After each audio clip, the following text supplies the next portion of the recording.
Mesdames, Messieurs, chers amis téléspectateurs, bonjour. Pas grande chose à se mettre sous la dent ce matin. Société nationale de commercialisation des produits pétroliers Sonacop, le personnel licencié écrit en manchette le clairon. Les agents au siège dans les dépôts et stations qui ne fonctionnent plus depuis des mois perdent leur emploi, précise le journal. Licenciement collectif d'une société d'État, le requiem de la Sonacop se demande pluriel ce matin.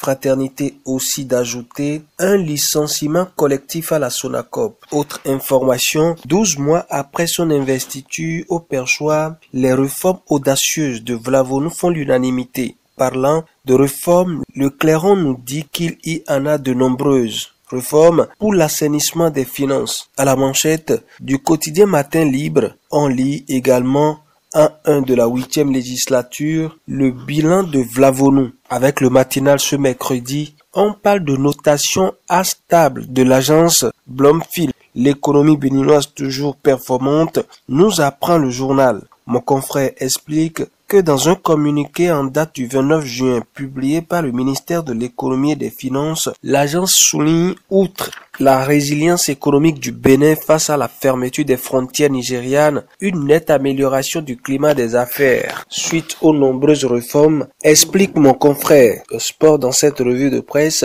une fois n'est pas coutume, face aux ravages de la Covid-19, la Fédération béninoise annule la saison sportive 2019-2020. Écrit en manchette, le quotidien pluriel. Pour mon confrère, pas de montée ni descente. Oui, Matin Libre ajoute que la Fédération béninoise de football annule les championnats. Notre époque de conclure que la Fédération béninoise de football a donné le coup de sifflet final. Décentralisation, le maire d'Abomey-Calavi, Angelo Aouadinou, veut être concret dans ses actes. C'est pluriel qui partage ce matin ce constat avec ses lecteurs. Politique pour finir ce matin, le parrainage, probable source des prochaines violences électorales, s'interroge le confrère de la matinée qui plaide pour une relecture imminente du code électoral. Ce sera tout pour ce matin. Merci à chacun et à tous de nous avoir suivis. Au revoir et à demain.